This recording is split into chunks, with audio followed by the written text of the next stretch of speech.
Hello दोस्तों, आइए चलते हैं बिहार सुबह की ताज़ा खबरों की ओर। लेकिन उससे पहले अगर आपने अभी तक इस चैनल को सब्सक्राइब नहीं किया तो कर लें, जिससे कि आपको बिहार सुबह की ताज़ा खबर रोजाना मिलती रहे।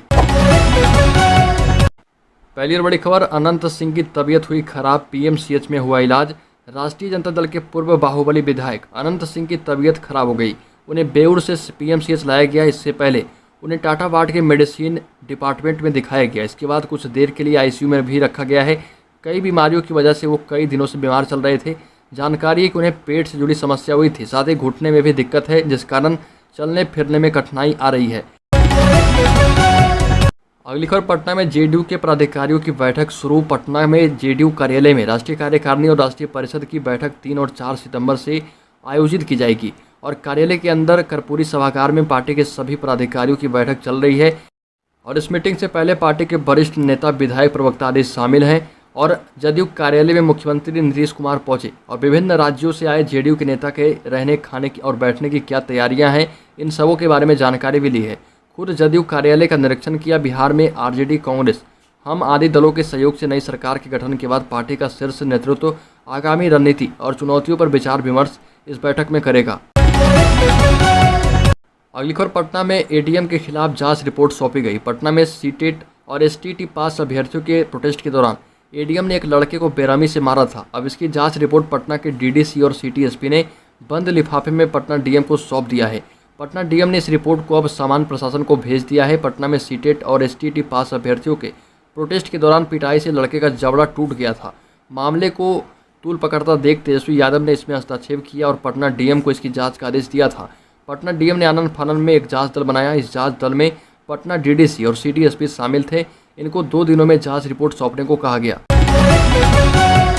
अगली खबर, सिवान पहुंचे बिहार विधानसभा स्पीकर अवध चौधरी ने अपने आवास पर प्रेस वार्ता की। इस दौरान उन्होंने कहा कि अब बिहार में कमाने वाला खाएगा और लूटने वाला जाएगा, नया जमाना आएगा। ये भी कहा कि बिहार में इस परिवर्तन ने देश को एक दिशा देने का काम किया है। बिहार विधानसभा स्पीकर अवध बिहारी चौधरी ने कहा कि एक दिन देश में भी परिवर्तन की तरफ देखने को मिलेगा। पूर्व में जो विधानसभा में घटनाएं घटित हुई वह काफ़ी निंदनीय थी, जिसकी चर्चा देश और दुनिया में हुई और प्रजातंत्र के साथ मजाक किया गया। अगली खबर, बिहार में आकाशीय बिजली गिरने की भी संभावना। बिहार के 14 जिले में भारी बारिश का अलर्ट। भागलपुर और पटना में खतरे के निशान से ऊपर है गंगा। बिहार के मुजफ्फरपुर, दरभंगा समेत 14 जिले में भारी बारिश का अलर्ट जारी किया गया है। 24 जिले में हल्की से मध्यम दर्जे की बारिश की संभावना है। इससे तापमान में भी गिरावट देखने को मिलेगी। मौसम विभाग के मुताबिक तापमान में 2 से 3 डिग्री की कमी आएगी। मौसम विभाग ने मुजफ्फरपुर, दरभंगा, किशनगंज, पूर्णिया, अररिया, मधेपुरा, कटिहार, सुपौल, सहरसा, मधुबनी, समस्तीपुर, वैशाली, शिवहर और सीतामढ़ी में भारी बारिश और वज्रपात को लेकर अलर्ट जारी किया है। लोगों से अपील की गई है कि जरूरी काम होने पर ही अपने घरों से बाहर निकलें। बारिश के दौरान पेड़ के नीचे छिपने से बचें। अगली खबर, गठबंधन और बीजेपी भ्रष्टाचार के मुद्दे पर आमने सामने आ गई। बीजेपी लगातार गठबंधन के नेताओं को घेर रही है। वहीं मुख्यमंत्री नीतीश कुमार और उप मुख्यमंत्री तेजस्वी यादव ने भी भाजपा के खिलाफ मोर्चा खोल दिया। मुख्यमंत्री ने बिना नाम लिए पीएम मोदी को कहा कि वह पहले अपना देख लें, उसके बाद दूसरी जगह देखें। और इस पूरे मामले पर पूर्व उप मुख्यमंत्री सुशील मोदी ने कहा कि नीतीश कुमार के बगल में तेजस्वी यादव रहते हैं, उनको देख लीजिए। वो बिहार का सबसे बड़ा मॉल को बनवा रहे थे। नीतीश कुमार ने 5 साल पहले तेजस्वी यादव से रिश्ता इसलिए तोड़ लिया कि सीबीआई की छापेमारी क्यों हुई थी।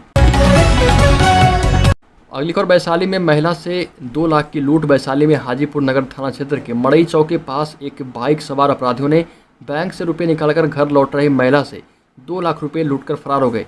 लूट की घटना के संबंध में पीड़िता पूनम सिंह ने बताया कि हाजीपुर में इंडियन बैंक की शाखा से रुपये निकालकर घर लौट रही थी। इसी बीच मड़ई चौक के पास के बाइक सवार अपराधियों ने उसे पीछे से धक्का दे दिया। महिला जैसे ही जमीन पर गिरी, बदमाशों ने रुपये से भरा बैग लिया और फरार हो गए। इस घटना की सूचना पर पुलिस मौके पर पहुंची और जांच में जुट गई है। अगली खबर, गिरिराज सिंह ने बिहार सरकार से बड़ी मांग की है। कहा कि उत्तर प्रदेश की तर्ज पर बिहार के भी मदरसे की जांच हो।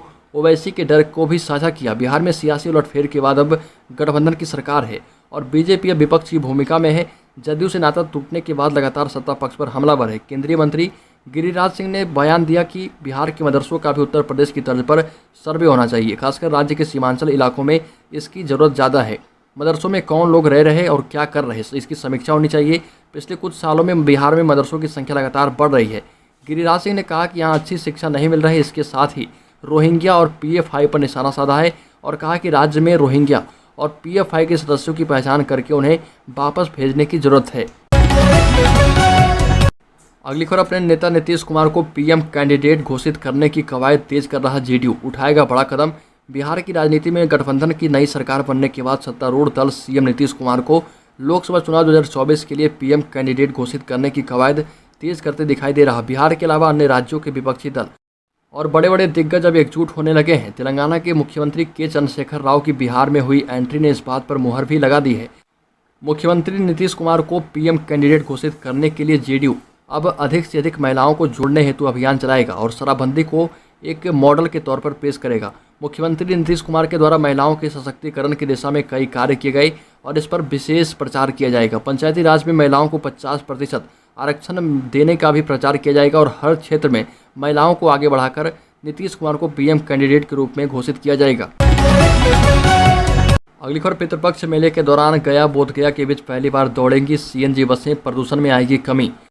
पितृपक्ष मेले का आयोजन में कुछ दिन ही शेष रह गए और जिला प्रशासन से लेकर नगर निगम तक तैयारी में जुटे हैं।